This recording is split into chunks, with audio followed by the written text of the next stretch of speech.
Baobá Cultural da TV Futuro foi para o outro lado do mundo para trazer para você, telespectador, uma história linda, maravilhosa, diferente, de um país diferente. Singapura. Para que vocês tenham uma ideia da distância, a diferença de fuso horário é 10 horas a mais do que aqui. Se você está aqui, não chega a ser 12 como o Japão, mas 10 horas. É bem perto, é no Sudeste, é um país do Sudeste asiático e é uma ilha. Começa da singularidade daí. O tamanho é apenas de Singapura de 700 quilômetros quadrados. É uma cidade-estado, como havia antigamente na Grécia, a história registra, Atenas, Esparta, várias cidades, cada um era um estado. Ou havia também na Itália antiga, que era, por exemplo, Florença, Siena, cidade que era um estado ao mesmo tempo. As curiosidades. Havia uma série de domínios.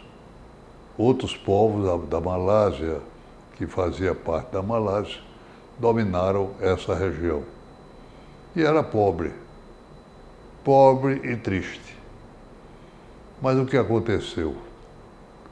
Há cerca de 6 décadas, estava sob o domínio inglês, a chamada Companhia das Índias Orientais, que lembra que o Brasil esteve sob o domínio holandês com as Índias Ocidentais. Lá, a Inglaterra permitiu que o país crescesse. Instaurou-se um governo duro, forte, com cerca de 30 anos, e deu uma virada no país. Uma mudança total. Primeiro havia drogas, tráfico e coisa ruim. Foi instaurado um regime severo, da lei severa, com pena de morte. Se o juiz for bonzinho, entre aspas, ele dá apenas pena de prisão perpétua. E a lei é muito clara. Você, por exemplo, não pode sujar a rua. Jogar uma ponta de cigarro pode lhe dar uma multa de mais de $1.000, de R$6.000, R$7.000. É proibido, por exemplo, mascar chiclete. Mas, o governo percebeu a possibilidade de vender serviço, de criar um novo tempo naquela ilha, e começou a abrir o porto para, de facilidade, imposto baixo, baixar os tributos, para que houvesse interesse de investimentos. O porto de Singapura hoje é o segundo maior porto do mundo. Só perde para Xangai, que é o primeiro. Mas é maior, por exemplo, do que o famoso porto de Rotterdam, na Holanda. Toda a mercadoria da Ásia é transportada, é levada, é negociada, sobretudo, negociada em Singapura. Esta transação dá dinheiro e muito para o país. O país vive de serviço. Quando houve a independência de Singapura, uma renda per capita era de $400. Hoje é de 70 mil. Então o país enriqueceu. O país-cidade enriqueceu. E melhorou a cidadania. Os seus habitantes tiveram outra promoção. É um estado singular. Lá não se compra tudo o que precisa, nos países vizinhos. Alimentos, por exemplo, lá se produz uma bobagem de verdura, de hortaliças, mas coisa pouca. A indústria também pequena. O negócio é ganhar dinheiro com o negócio. Além disso, Singapura resolveu fazer o turismo. A vida lá é cara, os seus habitantes pagam tributos hoje, mas é tudo bem cuidado. Por exemplo, a linha dura. Lá o governo não quer que haja poluição na cidade. Então, estabeleceu uma regra: ninguém pode comprar automóvel. O serviço público traz o transporte coletivo que dá para a pessoa viver. Não precisa estar usando automóvel que polui, estraga a respiração do povo. O povo sofre com a poluição. Então, o que ele estabeleceu? Para a pessoa ter direito de comprar um carro, o governo paga ao governo 72 mil dólares. E me disseram que já é 100 mil dólares. Depois ele vai comprar o carro, se tiver esse dinheiro, e então ele vai comprar o carro e paga novamente um imposto elevado que é o carro. O fato é que Singapura tem um limite dos seus automóveis girando na cidade. Mas muitas outras coisas faz a cidade crescer. Por exemplo, eles compraram areia no país vizinho para aterrar o mar, para crescer. Eram 580 quilômetros, aí passou a 700, 120 quilômetros. E se diz também que, por ciúme, o país deixou de vender a areia necessária a crescer ainda mais o país. Mas o turismo é muito forte lá. Apesar do custo de vida cara, a presença é forte e crescente. O turismo mantém, só por só, já manteria a ilha, a cidade. Veja o que eles fizeram. Primeiro, o Jardim Botânico. É uma das coisas maravilhosas que você vai ver. O que é que eles fizeram? A flor símbolo do país é a orquídea. Eles então implantaram um sistema com 60 mil orquídeas. Único no mundo. Não tem nada de maior. Mas acharam pouco e resolveram atrair o turista e a atenção do mundo. Então criaram, através de enxertos de transformações, novas orquídeas. E essas novas orquídeas, todas têm um nome. Por exemplo, a Rainha Elizabeth II é uma orquídea. A orquídea com o nome de Nelson Mandela, o libertador, o grande presidente, o grande homem da África do Sul. E também está representado com árvores, com plantas especiais. Joe Biden, que visitaram e ganharam o nome, passaram a ser orquídeas. Isso serve para dar notícia daquele país e da importância daquele país. Além disso, as orquídeas, que são lindas, há toda uma floresta tropical, porque lá é tropical também, há toda uma floresta ao lado e muitas árvores e folhas. Uma das coisas é o outro lado. Trouxeram plantas dos 5 continentes. Então lá é possível ver tudo na vida, de cada país, de cada região, nos 5 continentes. Uma curiosidade para mim, que tomei entusiasmo, foi ver baobás lá. E mais, aprendi que, além da origem africana, há baobás australiano. Aparece lá, vocês vão ver, pode ver aí, os baobás aparecendo e estando presente entre outras árvores magníficas. Uma outra coisa que eles fizeram foi as árvores e as plantas das montanhas, que só dá nas montanhas. E fizeram cascatas que irrigam, possibilita a vida destas plantas em uma montanha artificial. Olha que é simplesmente maravilhoso. Há estufas, há outras coisas que vocês podem ver. Este é um dos momentos da vida de lá. estas plantas, estas flores, a vida se torna maravilhosa para o visitante. Como é que eles mantêm se não tem energia lá? O mínimo importa tudo. Do jeito que a areia importa energia, importa alimento, importa roupa, tecido, tudo. Porque eles vivem de dinheiro. O que é que eles fizeram? Fizeram uma coisa magnífica. 3 árvores de metal. E sob estas árvores enormes, capta do sol a energia e dá suficiente para manter todo o jardim botânico. Olha que é uma maravilha. Mas além disso, o turista recebe lá, e vocês podem ver hotéis magníficos. Tudo em todo canto, a coisa magnificente dos hotéis. É um hotel que são 3 torres e em cima tem pode ver que há uma forma de barco. Este hotel custa mais ou menos R$4.000 a diária e as pessoas que querem se mostrar vão para lá.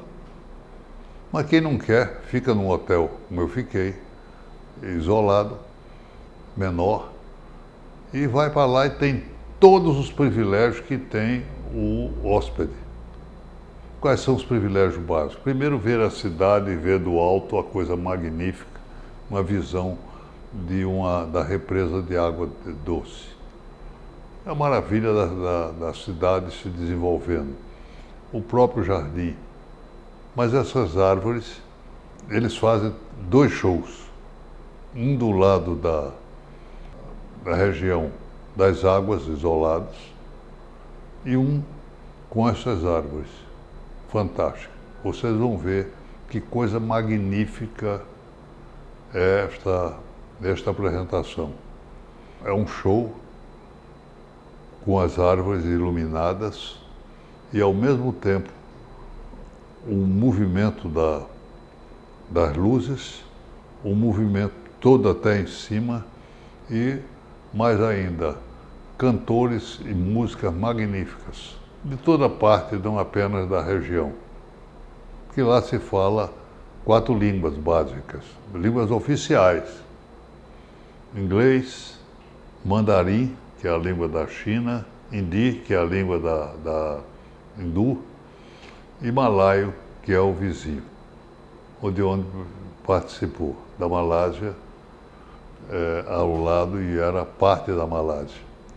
Mas se canta todas essas línguas e é preciso ouvir à distância, vocês podem ver, música talvez tirada da melodia de Ari Barroso, do Brasil. Realmente é um show magnífico. Eu não quero interromper o show que eu trouxe para vocês, que eu assisti, mas trouxe para vocês esse show. Foi minha mulher, Vera, que fez o vídeo.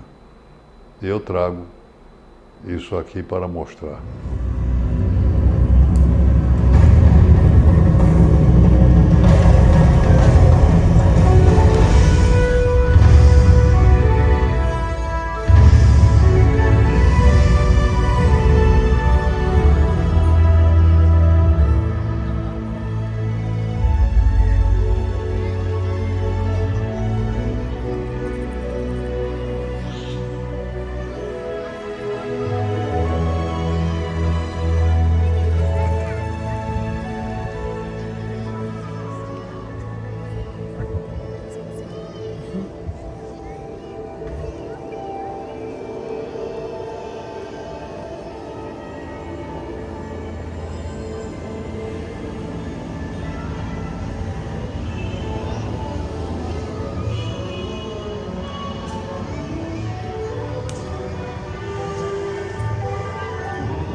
Trago para vocês, neste programa, um livro que recomendo, mas recomendo com muito especial atenção.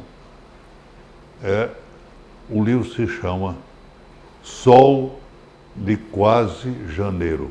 Este livro de autoria de Roberto Patriota, filho de Nilson Patriota. Nilson, que era um grande escritor do Rio Grande do Norte, nosso amigo, membro da Academia Nossa de Letras, estimulou a criatividade dos filhos e Roberto está pegando esta linha. Foi lançado no América Futebol Clube, mas você precisa ler, porque é muito bom.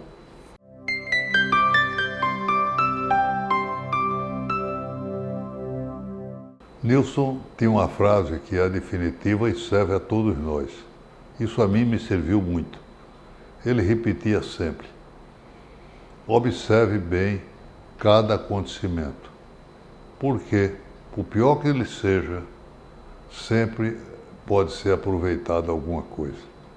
Há um proveito em tudo que acontece. Só você precisa tirar proveito daquilo que acontece. O Baobá Cultural fica por aqui, desejando a você uma feliz semana e sugerindo que você não só espalhe, leve a ideia aos nossos amigos de que a cultura é importante, a visão é importante, e esteja sempre conosco no sábado às 8 horas da manhã e no domingo ao meio-dia.